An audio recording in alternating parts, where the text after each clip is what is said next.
Otalku Cafe.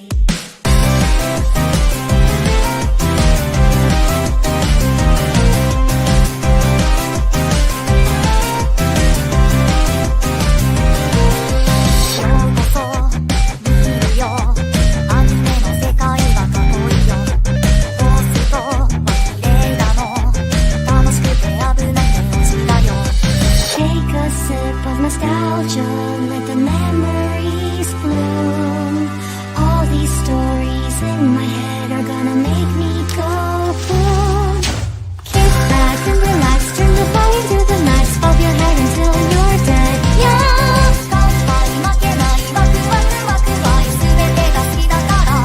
Yeah. Kick back and relax, turn the volume to the max, bob your head until you're dead. Yeah.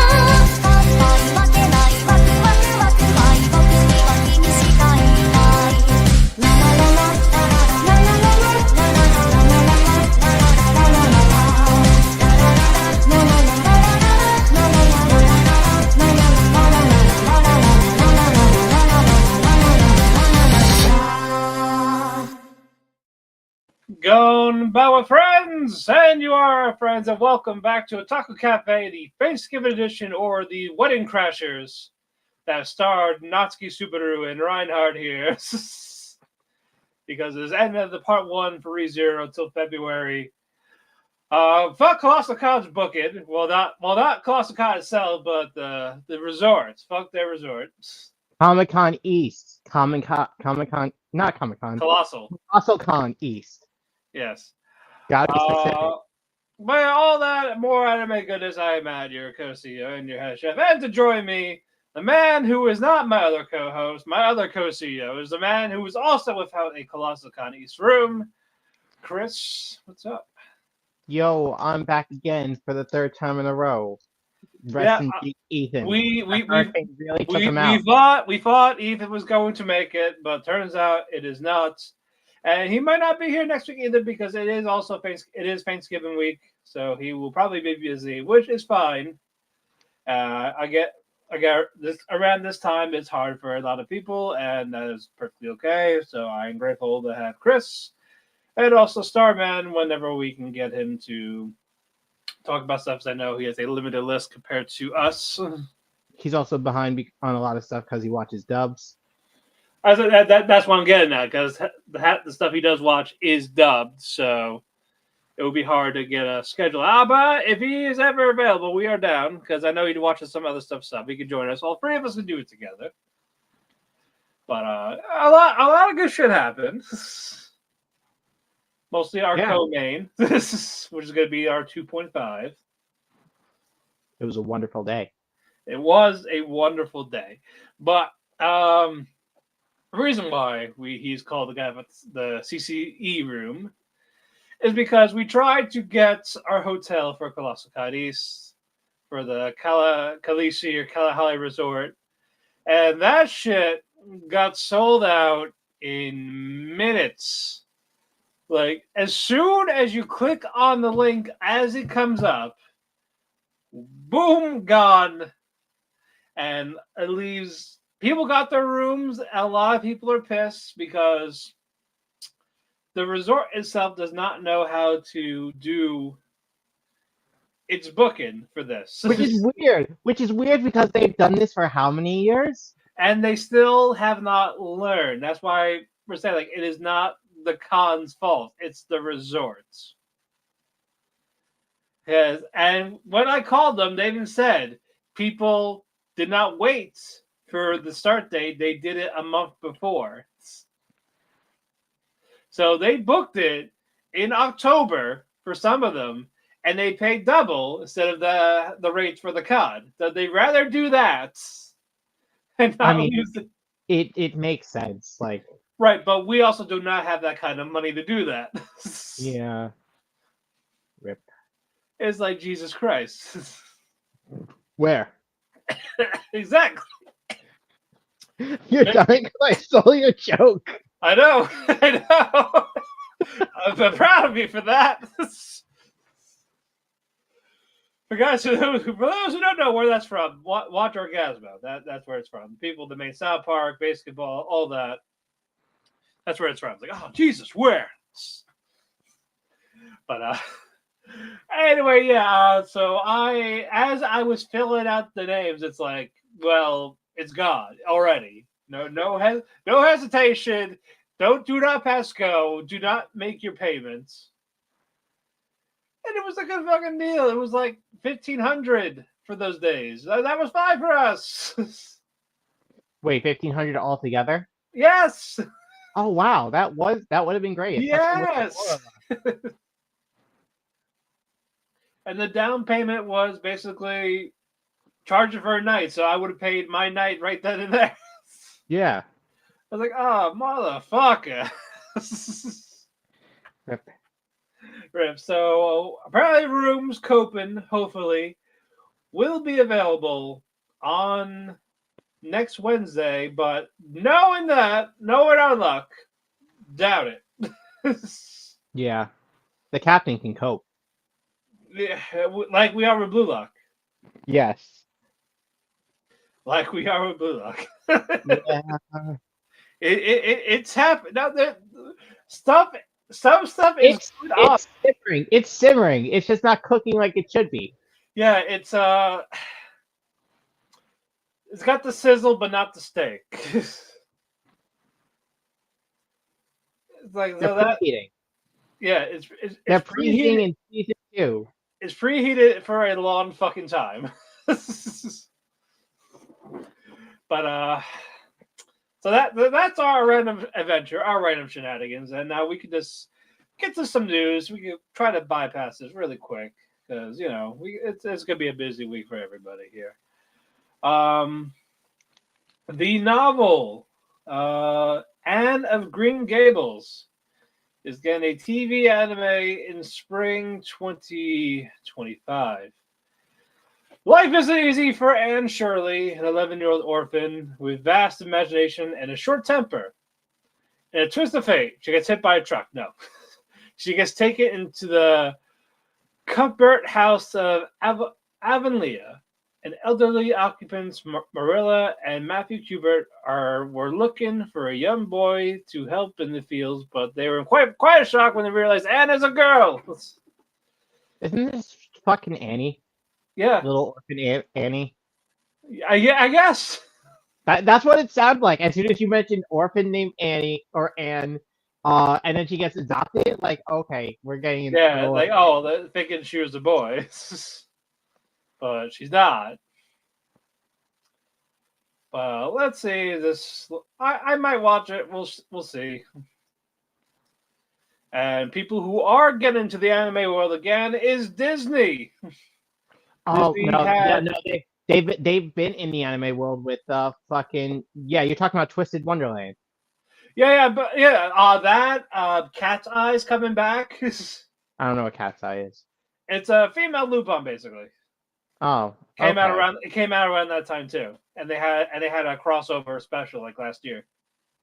Yeah, but Twisted Wonderland is basically Disney's manga series that they're testing shit out with.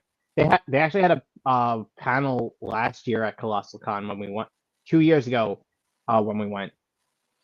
Yeah, and their release date is fall 2025 for the Twisted Wonderland, the animation.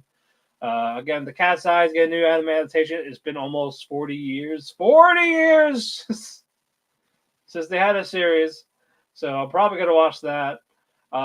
Star Wars Visions Volume 3 is also announced for 2025. And they had one more. It's an original called Bullet. It's just Bullet. Is it an Orichalcum bullet? Is it a black bullet? I'm sorry, it's just Bullet. It's Bullet. Bullet? Bullet. Huh. Yeah, it's an original racing anime. It seems no synopsis, no details, no release date. All it knows that it just comes out in 2025. But no, it's summer. It's summer 2025. So there we go with that. I'm probably going to skip that one. Yeah. But I'll watch the other two. You and I are polar opposites is getting a TV anime winter 2026. Is there a synopsis? Yes. Next to Miyu Suzuki, a trendy and bubbly high school girl, sits Yusuke Tani, a quiet and frank boy. Their interactions are brief, limited to Suzuki's unprompted random questions and Tani's succinct answers. Yet beneath these simple changes, feelings of love are quietly blossoming. Suzuki tells Tani for who he is, a straightforward boy who respects everyone equally, completely uncensored about fitting in. Unlike Tani, she is too hung up on what everyone else thinks. Desperate to keep her crush a secret, however, a slight misunderstanding leads Suzuki confessing her feelings, and to her delights, Tani feels the same. Jittery with excitement, the young couple starts dating, embarking on a wonderful journey of friendship and love. I might watch it. We all like our rom-coms. Let's see. The Dinner Table Detective is also getting a TV anime in 2025. Set in Kunitachi City, Tokyo. Reiko Hosho, a rookie detective at the Kunitachi Police Department, is also the heiress of the globally renowned Hosho Group. She tackles challenging cases alongside Inspector Kazumatsuri, heir to the Kazumatsuri Motors family business, and Kageyama, her sharp-tongued butler and driver. With biting remarks like, "Are your eyes merely decorative, my lady?" Kageyama not only critiques Reiko's lack of deductive skills, but also brilliantly solves the mysteries at hand. A sharp-tongued butler meets classic detective fiction in the unique mystery series. That's a maybe. What say you for that one? Nah, if not the detective is already dead, it can't live up to that. Yeah. That'll eventually come back. Eventually. Should be soon. I know it got announced, but it might be this. It might be next year. It might be. And the final one, Shabake receives a TV anime adaptation for 2025. The synopsis of that one is the Edo period. Ichitaro, the younger master of Nagasakiya, one of the largest stories in Nihonbashi, has been in poor health since birth and is unable to go out. However, Ichitaro is always protected by demons such as Shirasawa and Inugami, who serve him. One night, Ichitaro goes out secretly and witnesses a murder. From that day on, bizarre murders begin occurring, one after another in the Edo era, which helps with the help of the demons. Ichitaro's search for the culprit begins. It's a detective historical story. Okay. That one is also a maybe. Yeah, I'm not feeling it. Yep. I believe that is it, Chris. Do you have anything before we talk about your reviews? No, I haven't heard anything. All right, then let's just get right to it. Chris, talk about what you were watching. I'm gonna only just talk about Ethan stuff because I didn't watch much. I mostly just focus on the stuff that I share with you guys. Okay, that's fair. That's actually perfectly fine. This actually might make the show a little shorter. So go ahead. Yeah. Okay, I'm just gonna start with 365 Days to the Wedding because I can sort of remember. I can remember what happened in that more vividly. It falls after the day after the last episode. Fuck, here comes my memory with not remembering fucking characters' names. Such a pain. So I should have this fucking I should have this like tabbed. Yes, tabs, all tabs. There we go. Basically, main character is worried that he fucked everything up with female main character by asking her to go out. Even though they're supposed to be like faking their marriage. Ohara. Ohara is worried about Honjoji because she doesn't work that day, and he wants to like clear the air and say like, "Hey, no, don't worry. I was stupid. You can completely ignore what I said last night." While at the same time, Honjoji is sobering up from last night because she was drunk off her ass and wanted to think about, like, was he serious? Was he messing around? Um, uh, Nothing really happens during the rest of the day. It isn't until nighttime when uh no, hold up. I'm getting the characters Okay, you're good. No, I was right the first time. It is until later where Ohara is resting in bed trying to figure out I need to call Honjoji to, like, just talk to her because I don't want to, like, mess things up. Because I might actually like her. I'm not sure. My feelings are weird.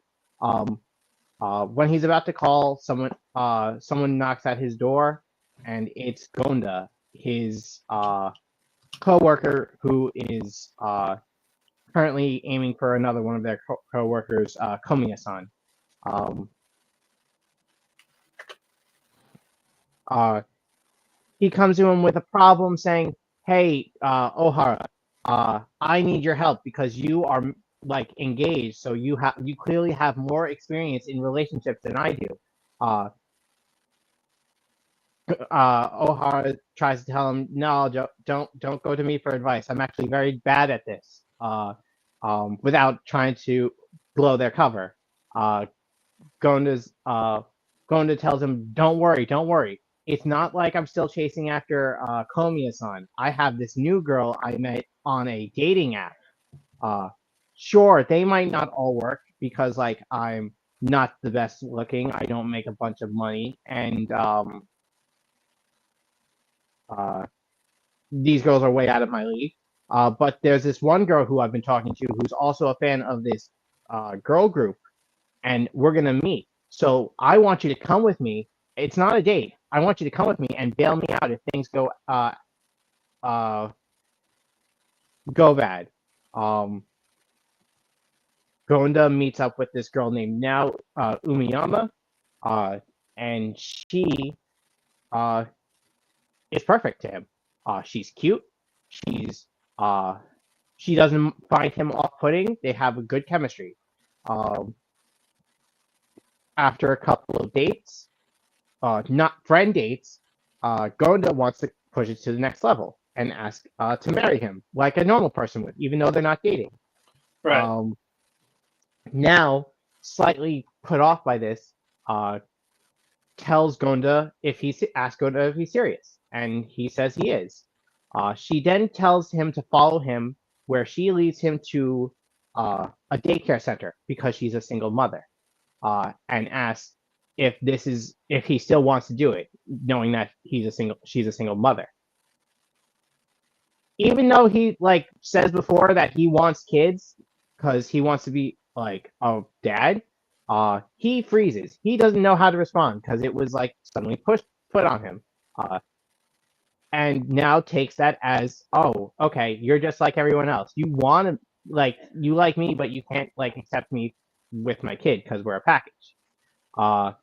Yes. She then leaves, and Gonda, realizing his huge mistake, instead of chasing after her, complains to Ohara and makes up his mind to go over his finances and see if he can actually, like, take on the responsibility of raising a kid, because it's not just, like, whether or not he wants the kid or not. He needs to, like, be able to, like, take care of a family.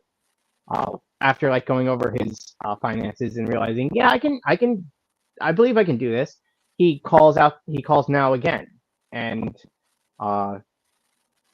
asks if they can meet up at a family restaurant they went on one of their friend dates.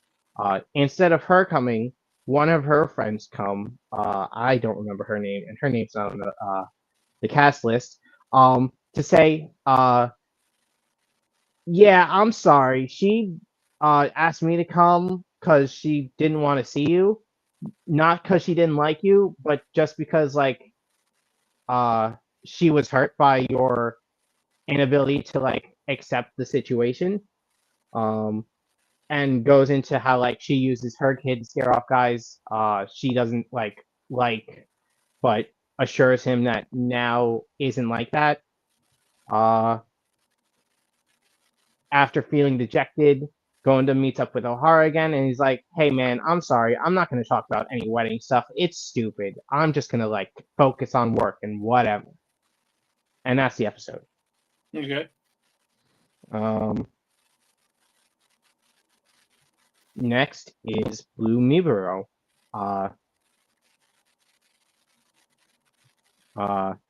After this once again falls after last episode.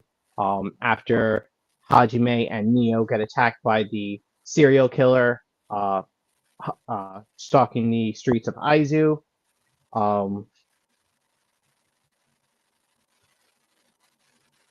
Hajime already ready to fight, draws his sword and battles the assailant.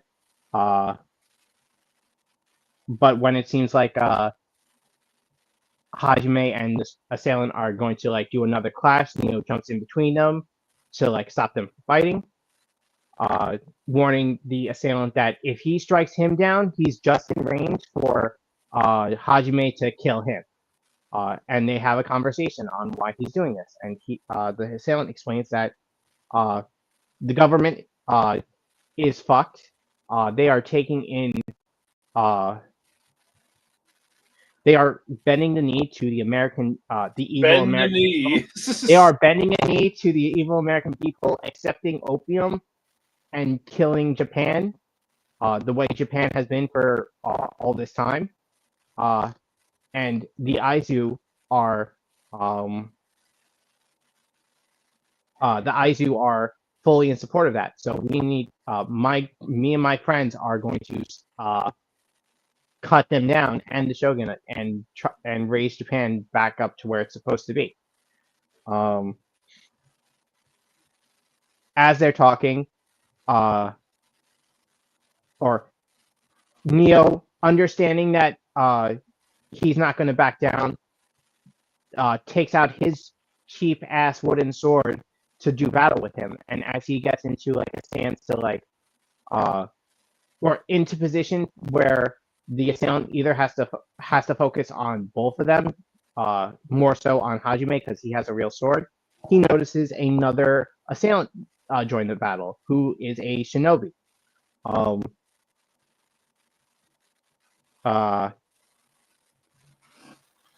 As Hajime does battle with the shinobi, Neo tries to fight off the original assailant, but it doesn't go well for him, and he almost dies because the assailant knocks him into the nearby river and chokes him out. Dies. Yeah, he basically gets knocked out because his head is forced under the water by the assailant, who tells him, "Join us, fuck me, bro, fuck Aizu, just join us and you won't die here. I promise you, kid. You're not stupid. You're smart and you're courageous. You don't have to die here." Neo doesn't give in and says, "Fuck yourself." And when his head is held down under too long, Okita Soji comes in and saves him. But like it doesn't seem like he's still passed out after swallowing a shit ton of water. Taro, the third friend of the third kid of Blue Miburo, yells at him to like wake up or I'm gonna do something stupid like try and kill the guy who killed you. Neo wakes up, ruining all the tension. Like there was no need for that scene, whatever. And in response, after he wakes up, Okita does battle with the original assailant, saying it's going to be a good old-fashioned duel. Whoever wins, the assailant's talking all big, saying, "I'm going to kill you. I'm going to kill those kids next. Then we're going to kill the rest of Blue Miburo and the Aizu."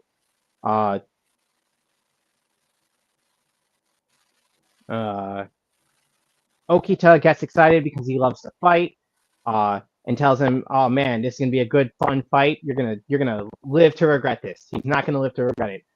As soon as the fight starts, Okita dashes forward and cuts the guy right in the neck, killing him instantly. The shinobi, realizing that his friend dies, gets pissed, but runs away because he knows he's gonna fucking die if he tries to fight him. Um, as Hajime and Okita give chase, Neo passes out because due to the lack of oxygen and from almost dying. Next morning, he's woken up by Hijikata, or he wakes up to find Hijikata polishing a new a blade. Uh, they have a conversation, and Neo asks if he can get a sword. So not one he can use for battle, but one that he can one that will have the weight of what he's doing in Blue Miburo to always remind him what he joined this group for. And they end the episode by saying, "Okay, now that you have your own samurai soul in the form of your sword, we're gonna go we're gonna go get that kid who sold you out, the blonde foreigner kid from last episode." That's where that episode ends. What's next? Next, I'm going with All Guy Mixer because this was a good episode. This episode goes after this episode starts with Suo not cross-dressing, meeting up with Tokiwa at college. They talk. Suo's obviously flirting with him, and Tokiwa's either remaining ignorant or trying not to see anything more than what it is. As they're flirting, Tokiwa does the classic thing of pulling her out of the way of a bike coming in so she doesn't get run over. Part of Suo's fan club when she's cross-dressing notices this and freaks the fuck out. Like, why is Tokiwa talking to this chick? Isn't he dating the prince? They go to confront him by pulling him aside when Suo isn't looking and starts questioning him. Tokiwa, knowing that he can't reveal Suo's identity, tries to dissuade them from or tries to play innocent. When they start getting more obnoxious, Suo cross-dressing arrives and explains, "Oh, that girl is just my younger sister. Don't worry about it." They seemingly accept it, but as they notice, Suo and the Tokiwa and girl Suo hanging out, they start to think that there's a weird love triangle where the prince and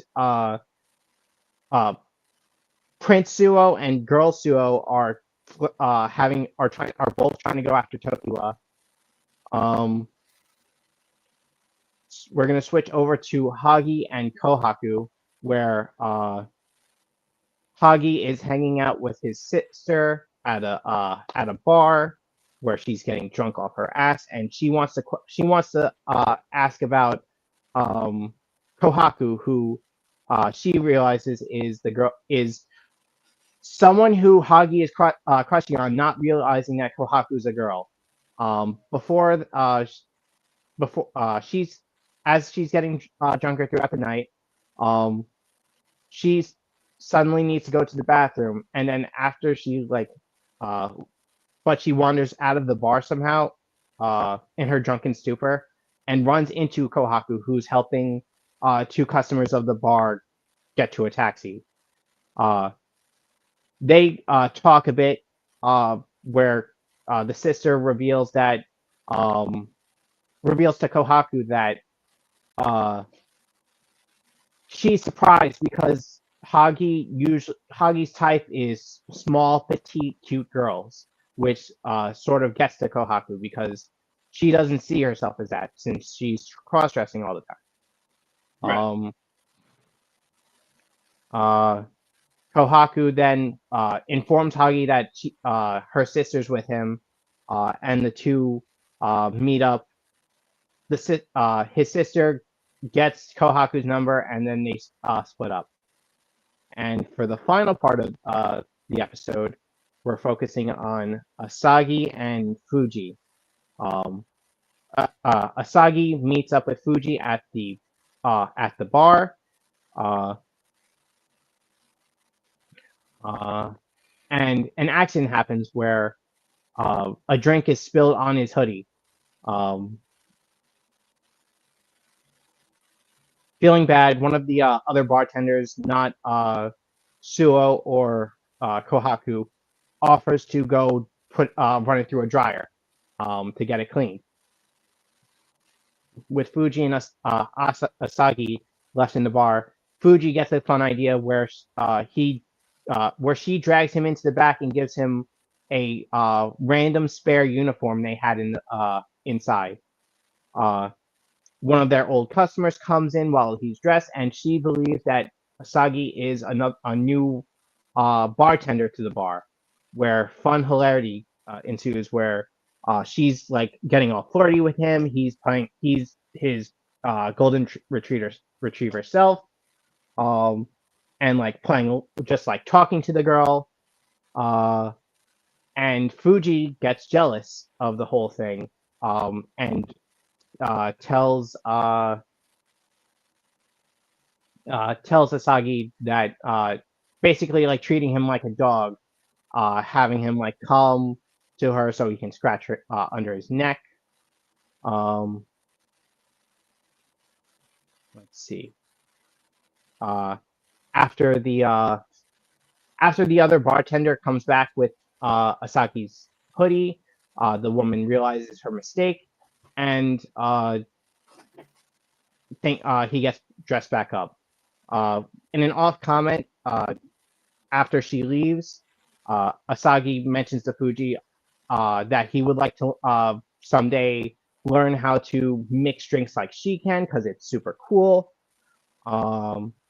This leads to Fuji telling Asagi to come by to her place at night, where they spend most of the night with him in a bathing suit and her teaching him how to mix a drink.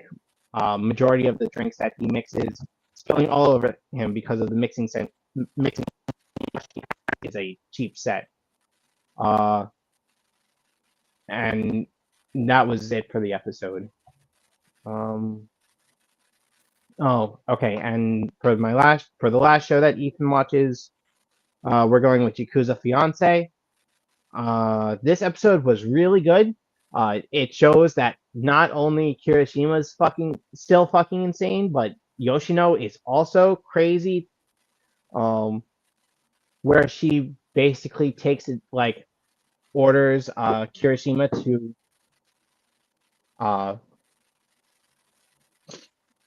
follow what she says, or she's gonna kick his ass and kill him.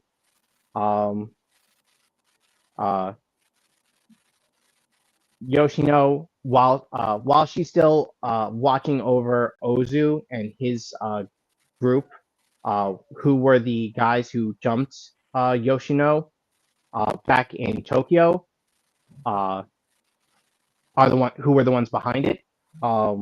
She comes up with a plan to have Kirishima and Now escape through the second floor of a karaoke bar and meet up so that they can kick the crap out of Ozu.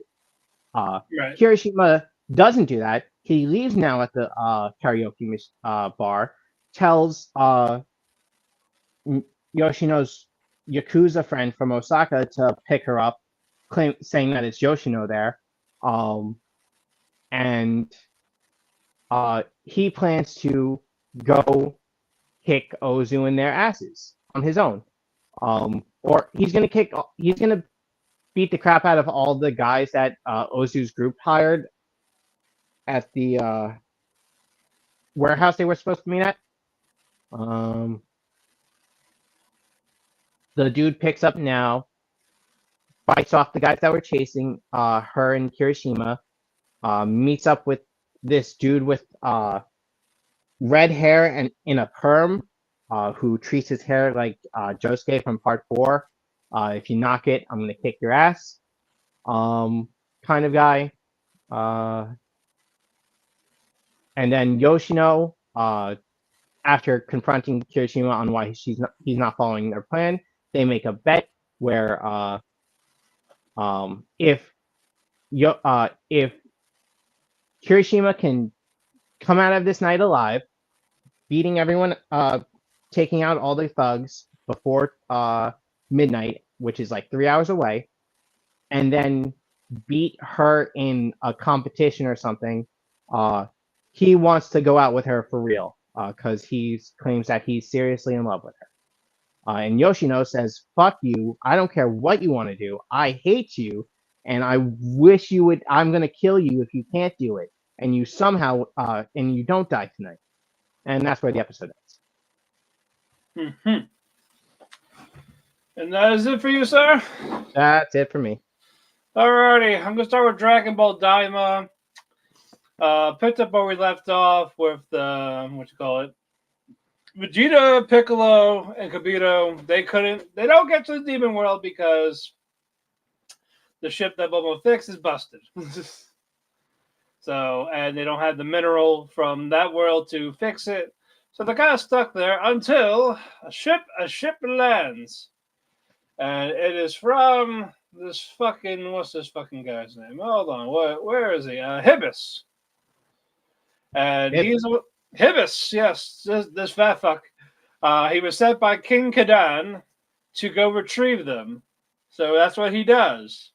And he's like, shit, I could be doing anything else. I could be getting my hair cut. I have a date. I have all of this. And then when Hibis got them to the demon world, Kadan gets on the phone with him. It's like, hey, now you gotta drop them off to Goku and the others. It's like, why? I'm busy. Fuck. It's like, fine. If you do this, I'll get you food. Like, I want this one pizza with this. Forgot what the toppings were. They were like fucking weird. It's like, fine. All right, do it. Like, all right, I'll drop them off. As you wish. So that's it on that side. And basically, Goku and the others, they're getting ready to fight. There's Tamagami, Fate that's guarding the Dragon Balls. And fucking Pansy is to say, hey, you don't want to fight. No one has fought this person. No one has defeated this person. And these people have been guarding the Dragon Balls for a very long fucking time. And Goku's like, well, I'm still going to do it anyway. Because that's what I do. Wait, this takes place before Super? Before Super, after Buu Saga. So Wait, there's no did they have the Dragon Balls? Didn't they have the Dragon Balls like right after fucking like during the Buu Saga to wish everyone back? How these guys? No. They're using the Demon World Dragon Balls. Is there a Namekian in the Demon World? Yes. Oh. That's where some of them are from. That's where Supreme Kai is from. Is Guru down there? Is that why? Super Kami Guru would go to the Demon World. Yeah. That's apparently where the Namekians were from also in that area, yes. Wait, so we weren't even on Namek for all that time? I mean, yes, they were, but Demon King Piccolo, that's where King Piccolo was. I thought they just called him Demon King Piccolo because he obviously wasn't a human or a furry. Well, now it's from the Demon World. Oh, great! So people are gonna start calling the black character a demon. Great. Wow! Wow, Chris! Wow! Hey! I'm not the one who came up with that. People color code him black all the time. Let them think what they want. Yeah, just like they'll think that fucking Ashido's black. But Goma's troops go to their ship, and it's like, hey, we're detecting you have guns and crack, so pull over. They have Goku hiding while they search the ship. Nothing. And it's like, how did they find them? Because of the collar Pansy wears. That's how they get tracked. That's how her species gets tracked. So she's kicking herself after the guards didn't find anything, but Goku knocked them out. He took their ship and he's like, "Oh, I suck." And the Supreme Kai's like, "You want me to take care of that?" He's like, "Yep," and he does. So Supreme Kai gets rid of that fucking collar. They go to the village where the Tamagami is resting, guarding the Dragon Ball. And Goku's asking the people about it. Oh, so how strong is that? Well, the last time someone tried to fight it was 20 years ago. And lost, viciously murdered. Even King Deborah cannot defeat these guardians that protect the Dragon Balls. You know, the one that got turned into a cookie. Yeah, Beel's dad. Yes. Exactly. So Goku eats, he washes up, he goes to the bathroom, he goes to where this thing is, the Tamagami is. Tamagami number 3. Goku's like, "So how do I start this?" And the thing yells like, "What do you want?" "I want the Dragon Ball." "Oh, well, we're going to have to fight." "Well, I guess we're going to fight." And that was where that episode ended. Like, okay, well, we'll finally get a cool fight, hopefully. Coping.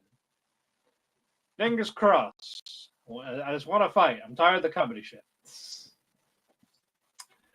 Negative, positive angler. We focus on Machida, the store owner or the manager, and basically he's going to meet up with his son because it looks like him and his wife are separated, or he hasn't come home yet. He might eventually come home. He might get the milk. He might finally bring the milk. Yes. So Machida doesn't know what to do with him. And he's like, "Well, how about fishing? You know, the thing everyone does. Go gobby fishing. There's a lot of tiny fishes that are so easy to catch, even a novice can do it." So I was like, "Okay, we'll do that." So Sinahiro and the other band of misfits, they're watching from afar, watching Machida try to talk to you, watching over, see how it goes, awkward talk. Doesn't really know what to say to him. He doesn't even know what he doesn't even know his own son's grade. Like, what the fuck? And they're trying to make small talk, and he's failing. He's failing horribly. He's failing. Doesn't want to hear from the father. He wants to catch a bigger fish. He wants to catch a giant black sea bream. And Mati's like, "You know what? If you can catch one, 50 centimeters, I'll give you whatever you want. Name it." And he was like, "Okay, if I catch it, I want you to come home. You anything else?" It could be a toy, it could be money. "No, you come home." Nope. Nope. What the fuck? But you talk to Sunahiro and all this. The father is not there watching his son fish. The other people are, but not the father. And as they're about to wrap it up, call it a day, you catches a fish. It is the black sea bream. And it's tall enough. It's more than 50 centimeters. He chooses to not show the dad. He's like, he knows his dad ain't ready to come home, so he's not going to force it. So he lets it go. But the father watches this from afar because he was supposed to grab drinks for them while they were fishing. Doesn't. He's like, "Oh, did you catch anything?" "No, I didn't." Like, "Oh, wow. Oh, shucks. That's super disappointing. Shame. Way to go, my son. Disappoint me yet again. I'm clearly not coming home." But as you goes to the train station, he talks to his dad, like, "Hey, maybe we all go fishing together again. Maybe we could bring mom." That made Majida happy, but he's still not ready to come home for some fucking reason. I don't know what the reason is. I don't know who he pissed off, but there we go. End episode, kind of nice. Now we got a little more backstory on the manager, but that's fine. I'm sure we'll get one on one of the other people before this. Moving on, Trillion game. Back where we left off, where Mitsuzono told the Trillion Game Company make 20 million in a month. If you can do that, we will buy. So their plan, Haru and Gaku, is basically go to like this underground host club and become hosts, and hopefully persuade people into buying flowers from their website to make a profit. We get a flash forward where Gaku was talking about how he used to be a host. Like, oh yeah, you were a host, and this is how we got this story. Gaku is horrible at it, while fucking Haru is a fucking king, and like he's like talking to these women and all this, dressing nice, convincing them to get the most expensive bottle of the champagne. Doing all this while Gaku is just basically a flustered, shy, geeky mess. Sakura, one of the other owners there, one of the other hosts, the number one, sees this, is like, hey, stop being a fucking wuss. More or less. Like, cut it out.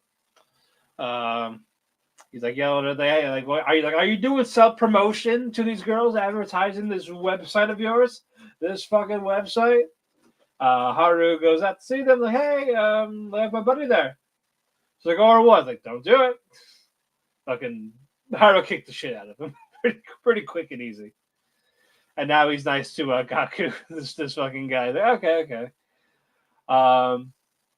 So to help out with their sales with the flowers, it's going great, but they do 3D modeling in their website. So they basically have to take pictures of various flowers from these various shops, and they do like a 3D model of it. So that way, basically, they could preview the flower for wherever they want it before purchasing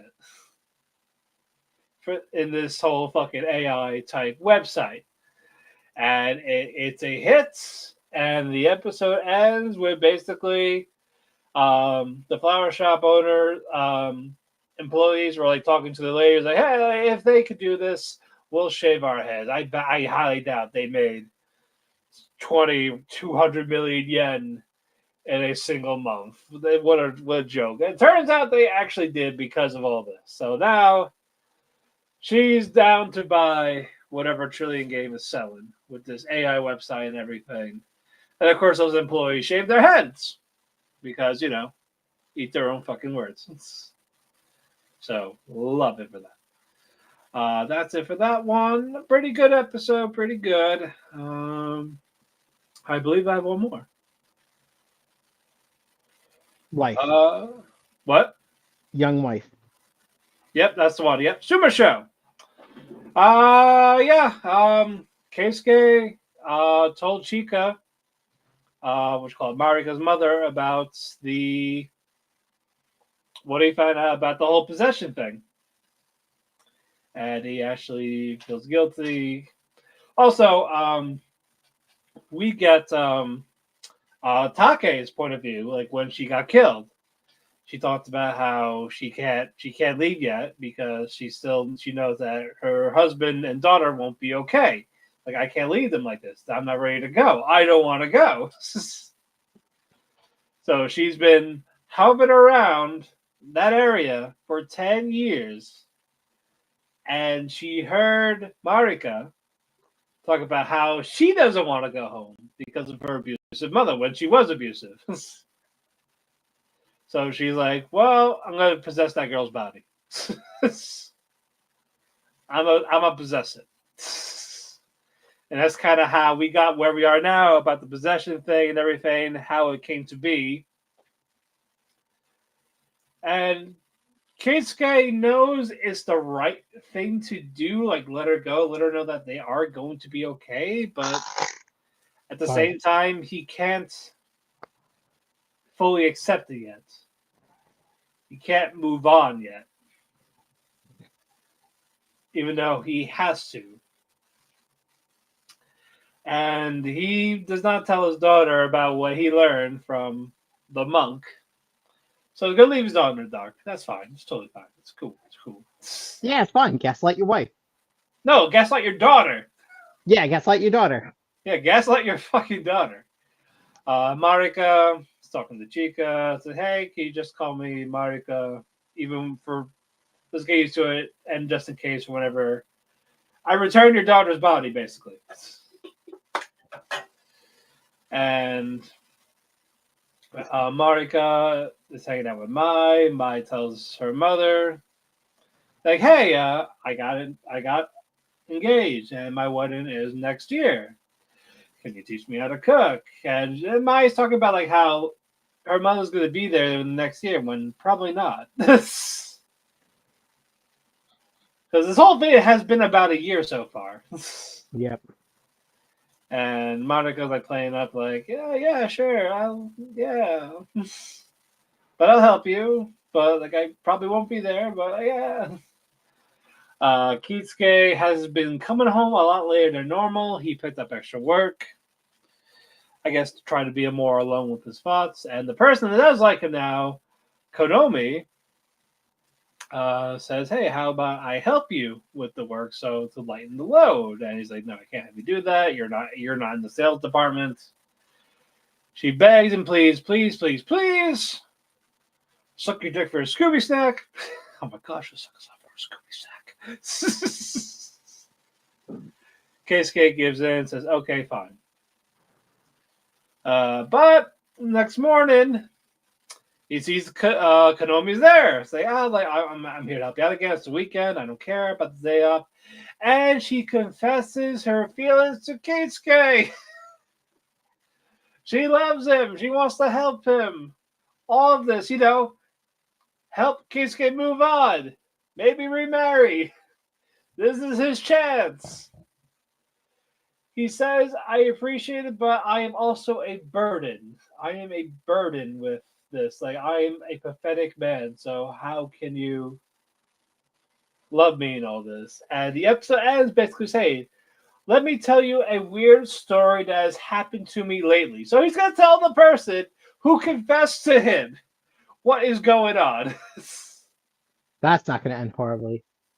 No, she's probably going to be cool. She'll probably be cool with it. But that's not going to end. That's not going to end well. No, she'll probably be friends forever, and I hope not, because she's a sweet lady. She's a sweet woman. I was like, my God, just bang her, let your life rest in peace. Finally, stop it. I was like, oh, okay, that's it for my. That's it for my thing. So shall we do our togethers? Yes. Which one do you want to start with first? Oh my God. Let's start with the jobbers.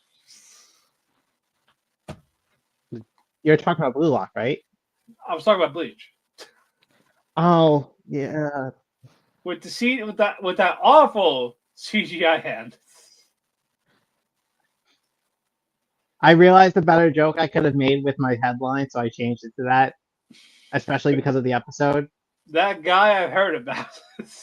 You know the guy. The guy. Yeah, no, that guy, Chuck Schwartz.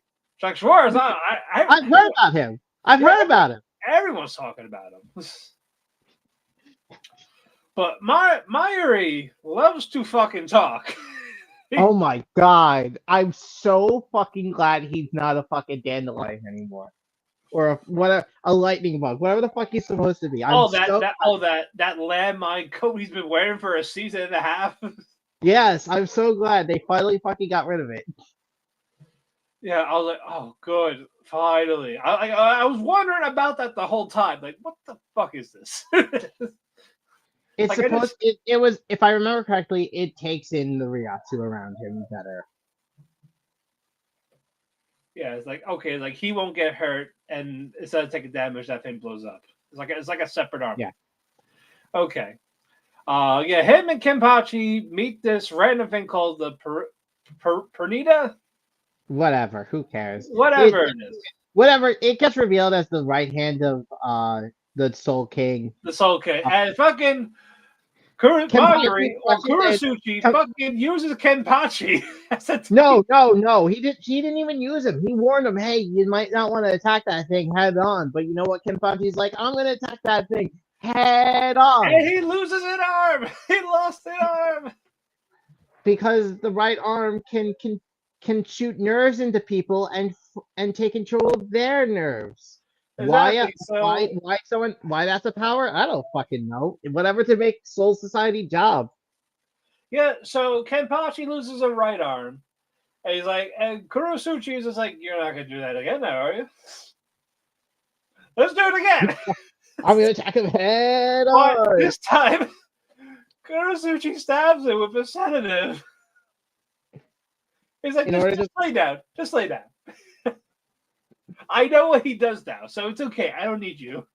But now, now I learned I have to up my dosage because you shouldn't be fucking moving.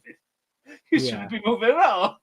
Yeah, the fact that you can move your one eye is very unsettling. So I need to make sure you're immobile permanently.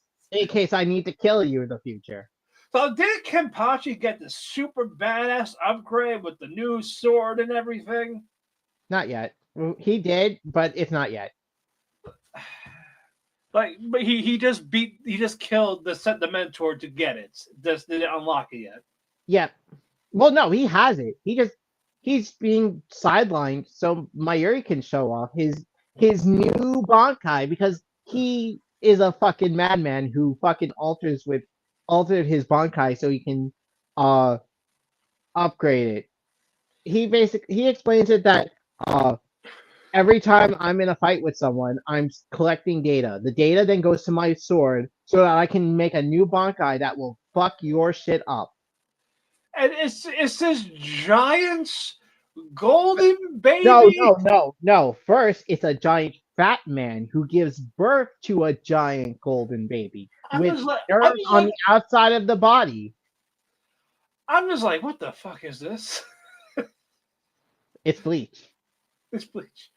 Also, his quote unquote daughter Nemo is getting death flags from me. I don't recall. I don't think so, but I don't recall. She's probably gonna die next episode. Watch. Well, I mean, fucking the baby eats 3 hands, or the baby takes 3 fists. This arm of the Soul King. Matt, we can't even legally talk about it because it's a baby taking 3 fucking arms to the throat.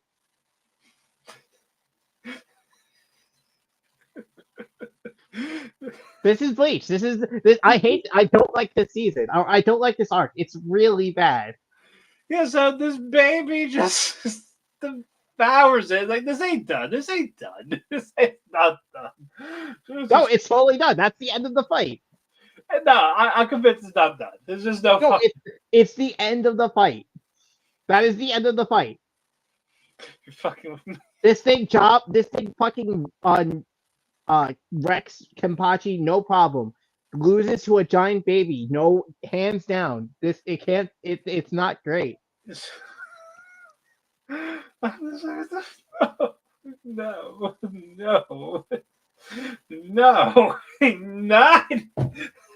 not. That's not even the most disappointing thing you're gonna see in this series. In this season. Don't worry. There's still the final fight. If you are here next week, I am closing with Bleach just so we can get it out of the way. Wait, is the final episode next week? No. I'm gonna close. We're gonna close it because I know Ethan wants to save it for like the end. Well, man, if you're gonna, I sort of want to be there for the final episode of Bleach, just so I can fucking shit on it some more. Or not even the final episode, but the final fight. The fucking bullshit that fucking happens during the final fight. There's one more season of this.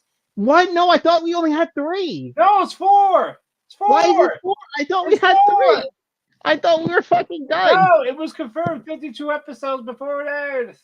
Kill me. You got one more after this. It's not Kill me. done. It'll never be over. It'll Kill never be me. over, Chris. It's Well, if still fucking- going. If fucking Kubo fucking makes the new manga where it's just Ichigo's kid and that whole thing. I mean that was a pretty cool fucking setup for a new story. He hasn't fucking done anything with it. We only got the one chapter. Well, keep it that one chapter. No, it was really fucking interesting. Oh boy, oh boy, oh boy, oh boy. Let's move on. Sengoku Youko. Shaku's back! Shaku's back! She's happy! She's back to normal! Yes! Yep. And fuck Bancho. Fuck him. Bancho O's a king. Bancho O is the king. We will get to him in a minute. Fucking Senya learns from fucking Doran and what's his name? Doran and Jiren. Jinu. Basically, they're basically about to be on the brink of death. Yep. They ask Yazin for a favor. Yazin says yes, no matter before even saying before you say anything. Yes. Well, that's during the fight. That's middle of the episode, like when the fight's between. Oh, sorry. The void person tried to take over Dosen. He's just it's not gonna do much.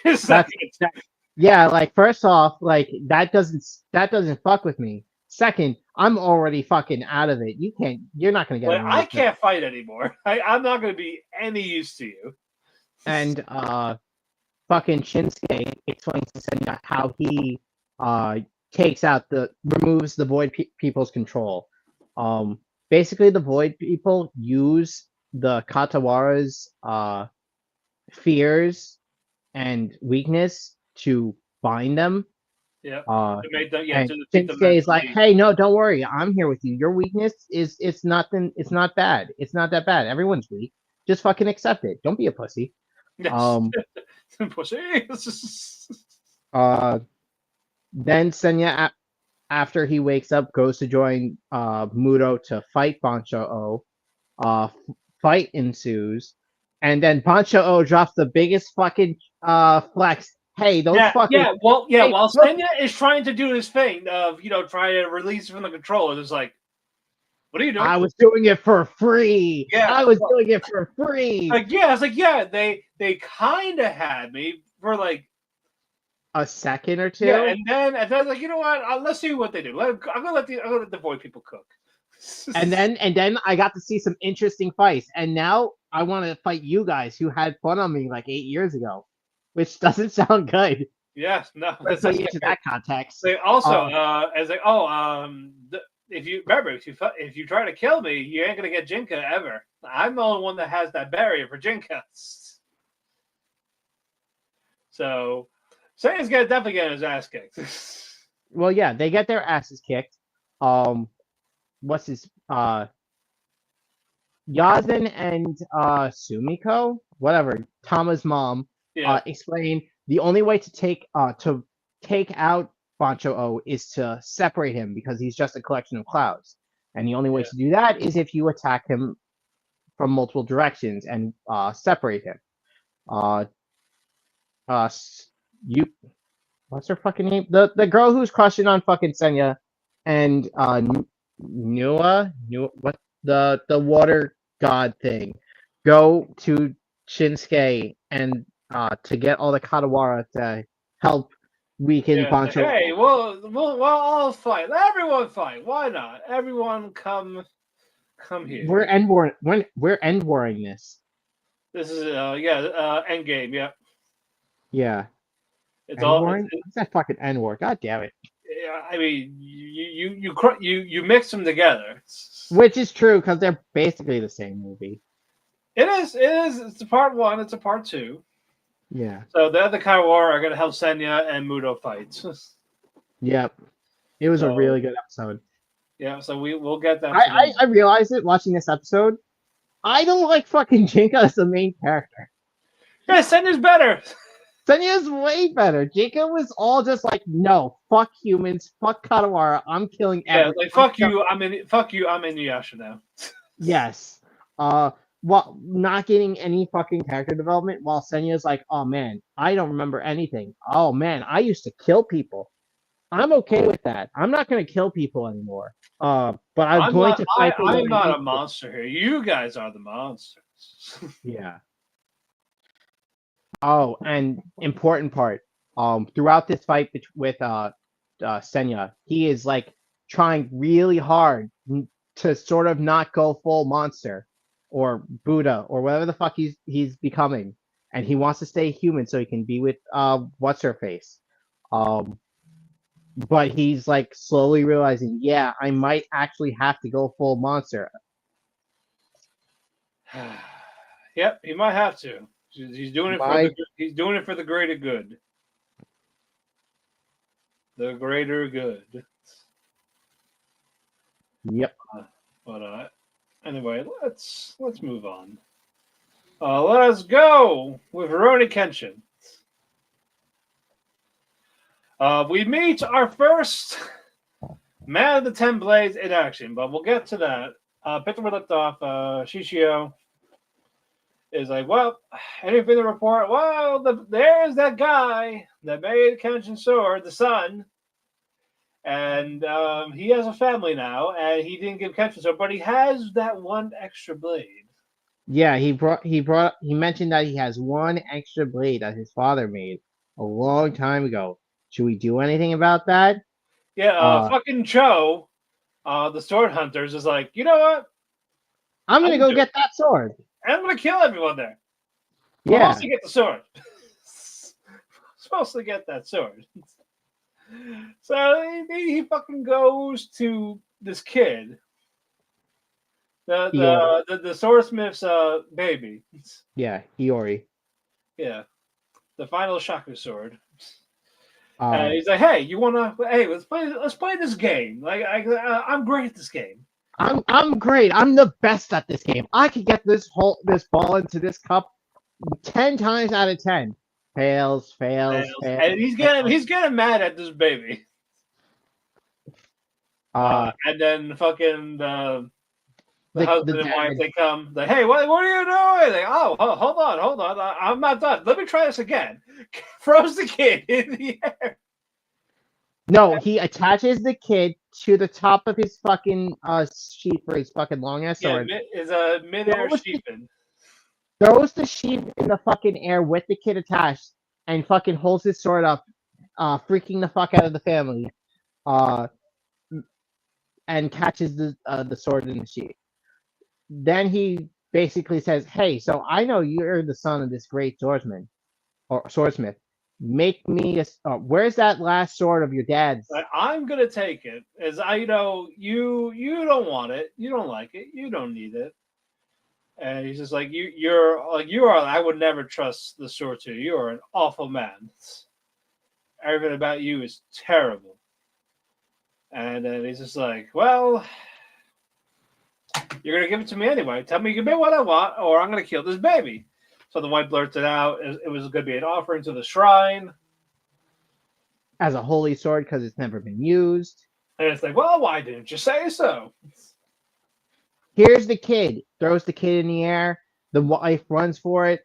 Then the dude fucking cuts the ball in the cup in like half, just missing the wife. And I thought he killed her. I was like, he killed her. I did too. I thought he killed her too. Doesn't he kill that family, or someone else does? I thought he killed them, but fuck if I know. It's been like ages. Like what, 25 years? Yeah. Something like that. Yeah.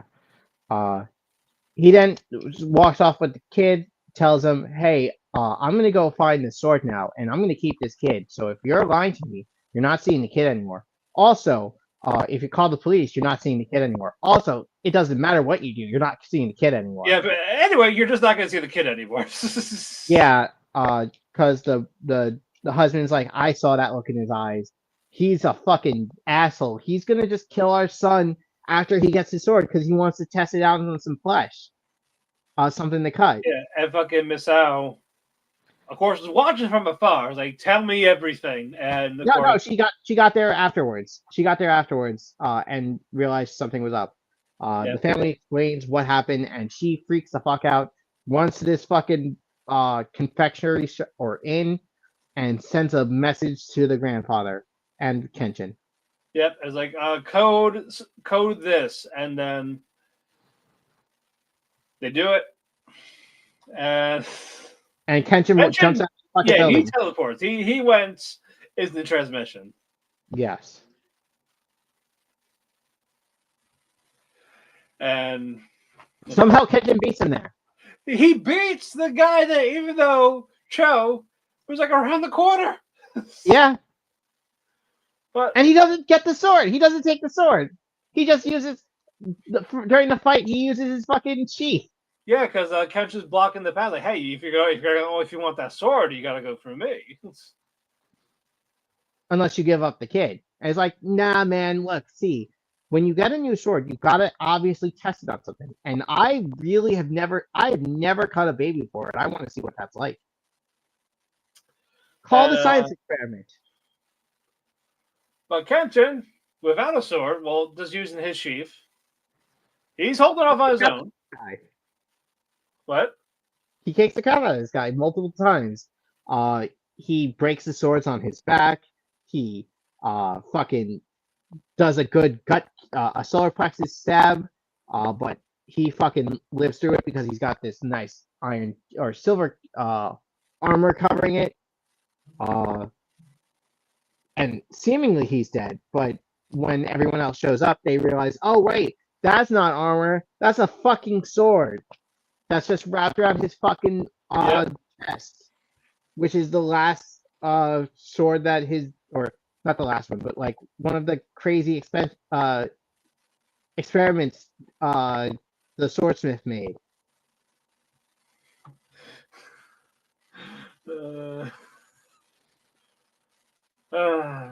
Yeah, I can't wait for that. I can't wait for the actual fight this time, though. Yeah. Let's do the next one because this one's gonna be quick. Blue Lock. Man. It's sizzling. It is sizzling. It should have been cooking more though. I know it's going to be like a blue rare. We're getting something at least. We're getting actual kicks. We're getting actual passes. We're getting something. Yeah, they're just very brief. That's the issue. Yeah. Basically, what happens? Ren taking charge of his of the under-20 team. Say kind of provoking Ren. Like, if you're only gonna look at me as your big brother, you're gonna lose. Yeah, they have a fucking brother fight on the field. Everyone's commenting. Chicory shined a bit. Yeah. Nico did something. I'm surprised he's even here, but Ego Musk had a point. He can like figure out what's going on with his fucking vision. Right. Rin gets a goal. Fucking size team don't get a goal, and before halftime's up, Team Boatlock is able to counter their defense with Mr. Glam. Mr. Glam is a hero. Yeah, he went in front of the goalie to barely make it, barely stop that goal. I'm like, yes, this fucking guy. Yeah. Also, fucking Rin's goal was also badass. Let's get that. It was like, I know you mentioned the goal. Like, that kick was fucking beautiful. That kick was beautiful. But our Yuri being the MVP for the end of that first period, that first half. So Blue Lock is winning 2-1. And it's the halftime. And they're obviously gonna bring in the other dude. Yep. He's ready to go. Let's see. He is ready to go, ready to punch someone in the face. He's probably gonna knock out the fucking striker that's fucking up so much. Oh yeah, probably. More than likely. Moving on. Forbidden deductions. Oh, Still no House of M. so still no House of M. Ron is just as bored as we are. Yep, he was playing Reverting dinosaur. he was reverting back to his childhood age to try to unlock some of his memory that he's forgotten. Acting like a kid. Toto freaks the fuck out, thinking that the drug is making him go insane. So he's like, "Hey, Case, now." I need something to do. Taurus meat or something. Nourishment. And it's like, Cake. all right, well, Give me like, cake. well, we can't investigate anything. Investigate. Oh, call your girlfriend, Chikori. So they go to this. They go to this college where they do experiments with the MRI machine and everything. Yeah. And Chikori meets someone like her named Himeno. Yep. She is following her ace, because she decides to call fucking Toto an ace detective. She's following her ace professor. I forgot his fucking name, but who cares? He's probably the killer. You know, before the thing happened, I was like, "It's Himeno. It's Himeno. Watch." Oh, I really didn't want it to be Himeno, but yeah, like I had the feeling, and I also had the feeling. Listen. I do this thing when I read like or watch mystery anime shows, like Case Closed, where I fucking try to like figure out what happened. I really fucking believe it was the professor, and the reason why is I think he's like this professor is like a fucking legend in the school. Like he releases a bunch of fucking uh what are they fucking called, theses, which get not like highly rated. I think he's stealing fucking from his students. And taking the credit. Taking the credit, and she fucking figures it out. So and he's like, okay, we can't have that. So I'm gonna sweet talk her. Yeah, more than likely, yeah, that's probably is how it's gonna go. Yeah, that's what I really think, because like, yeah, sure, the fucking I'm going ahead of myself. That's fine. Fuck the body. There's 10 years of data gone. 10 years of data. Yeah, all the students at this fucking like research club are fucking assholes. One is they were like they're picking up poor Himeno. Like, yeah, fuck you. Yeah. Basically, Himeno is the teacher's pet for the professor.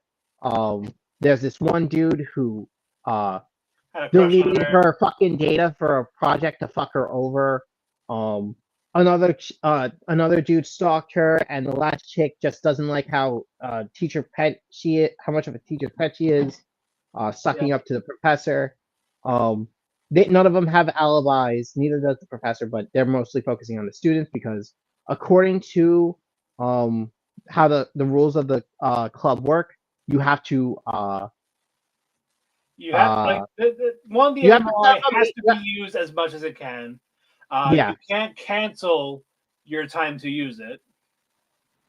And you have to like pre fucking set up your time, which according to the students that Himeno gets it the most because she fucking cozies up to the professor.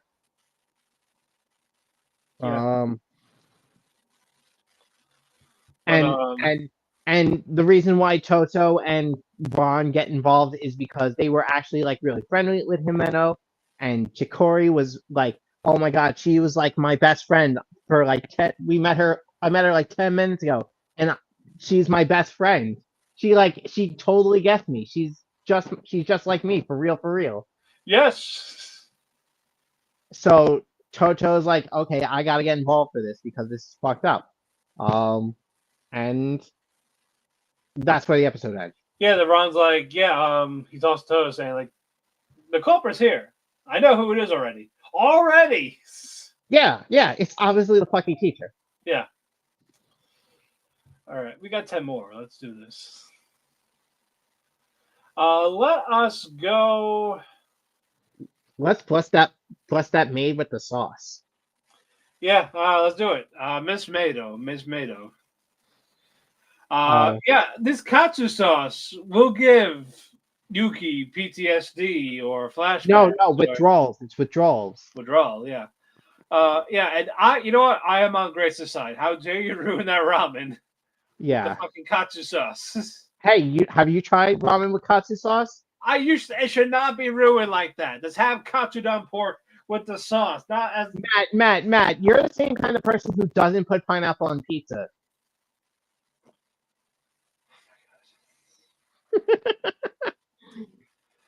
Maron.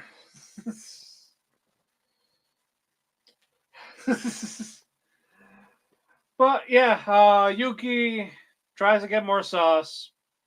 Say, oh no, I'm sorry. It's because of the Katsu Festival. Well, the reason why she doesn't have sauce is because her last bottle broke when she was saving. No, I think she it was went, someone. but she went to buy She, some though. She went to buy yeah, some first. she went to buy some. Yeah, yeah. I said, oh, we're not gonna have any for a week because we have back order and it's for the Katsu Festival. Yeah. So she's like, okay, I'm going to conserve this. And of course, fucking Hideyoshi's friend is like, oh, he was an edgelord before you came along. Yeah, he was like the broken knife or something. That's what he called he was himself. a delinquent, and fucking Hideyoshi pushed him. The my CD, my autographed CD. Yuki throws her bag, and of course the sauce falls out, Breaking and spills all over the floor. and she's like, "Oh, you know, it's okay. When I go home, I'm gonna kill myself. It's over. It's over. We're done." Oh, I think we skipped over a bit with Hideyoshi trying to ask what's her face, the gym teacher assassin. I was about about to say about that was at the beginning. That's the very beginning. Like, oh well, if you do this, oh well, buy my ramen, basically. yeah, he's trying to figure out who Yuki's younger sister is Or where is she? or where she is. Yep. And Grace is very strict with her deals. Like, okay, no more katsu bread, no more of this. Yuki, you didn't write your name on this test. Shame on you. And it's like, oh wait, no, she did write her name. And all of a sudden you get that whoosh, it's a transmission. Well, no, But he didn't even do it. There was like the other student ran by and signed. Naka. But somehow. Hideyoshi thought it was Yuki. Yeah. Grace kept her mouth shut, like, whatever, screw you, man, screw you. And they see it was Naka. I don't know why she's like she's a sister. Watch. No, because I know. She would have been older. Yeah, she would be younger. They're the same.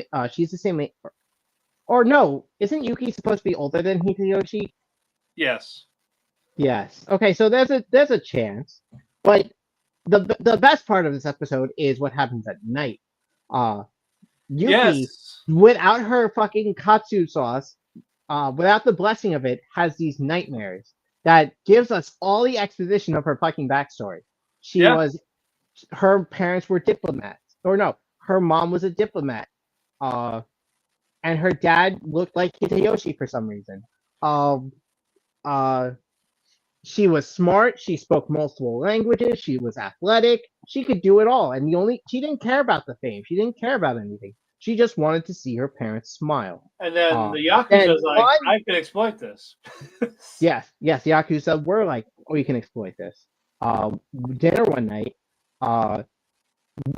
Marie, which is Yuki's actual name, I guess, is having dinner with her younger sister and her parents. The bell rings, and then her parents get killed, and her younger sister is used as hostage, so Yuki can become a fucking assassin. And then the little sister like, I don't even know who you are anymore. You're not my sister. Fuck you. I hate you. And we never hear from her again. Yep. Yuki freaks out, goes into Hideyoshi's room saying, hey, can I sleep with you? Yep. Does for a bit, and he said something that set her off. Like, do you hate anyone right now? He's like, I guess my dad. And he's like, Wait. how dare you hate my master? I'm leaving. Fuck you. And then she goes back to her room. Hideyoshi goes back, check up on her, calms her down. And, repress those memories because it's time to get that katsu sauce for the katsu festival. They have the plan. They have the plan to do this. I don't know why, but they're going to figure it out. Yep. She's gonna get blessed in the divine sauce. Blessing in the divine sauce. That's right. Moving on. Tower of God. Man, they're like, fuck Bam. Wait, who? Fug or Thug. Or whoever, Yeah. whoever basically took him out of commission. yeah. Beta. Fuck Beta. This is all a ruse to basically have Bam basically out of this workshop battle and to basically turn him into a weapon. Which was apparently the whole plan of what they were going to use him for. Yeah, that was secret's the out. plan the whole time. Yeah, the secret's out for Shibasu. He learns through hats that Bam is Juvioli Grace. They question the fuck out of Blue Turtle. I forgot his name. Kun. Yeah, Kun. And they decide to work together to try and bring Bam back by using the tournament. Yeah, and and Kun's like, you know what, we're gonna get Bam now. That is our mission. That is our mission for this tournament. Get him Which it back. always- So he can't which be it used as always a was. weapon. We can what?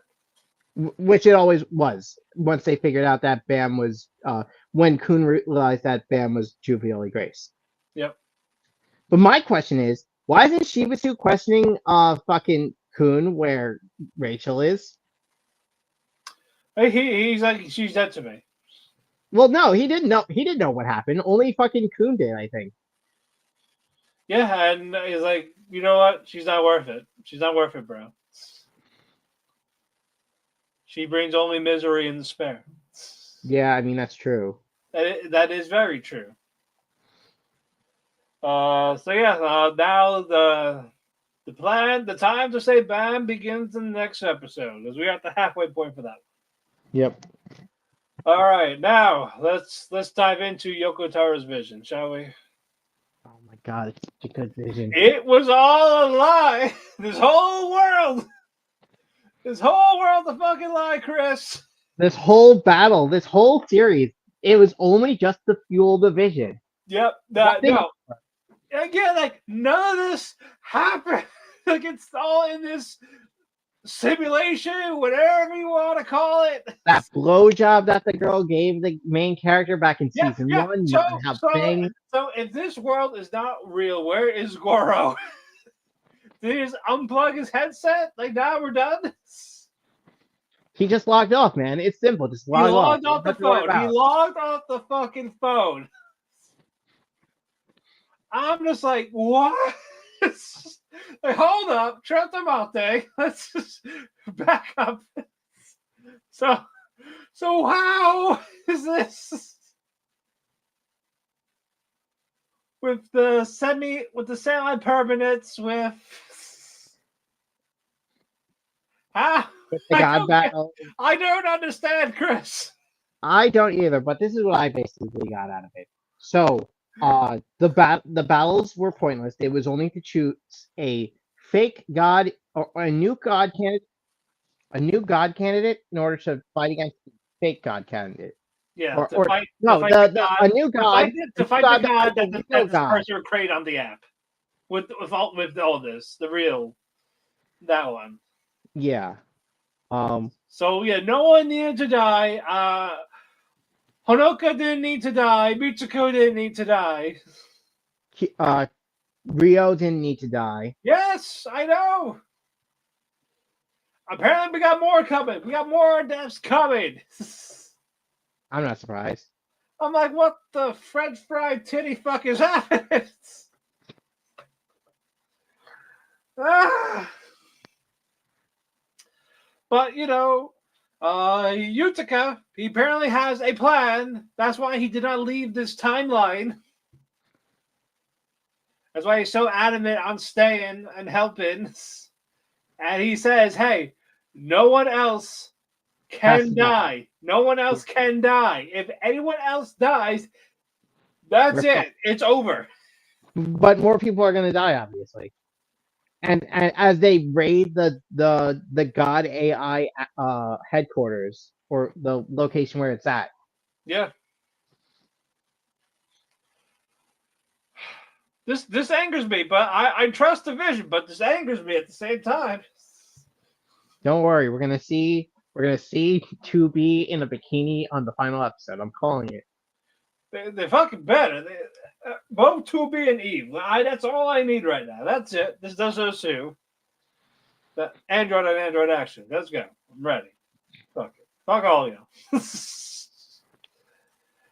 All right. Shangri-La.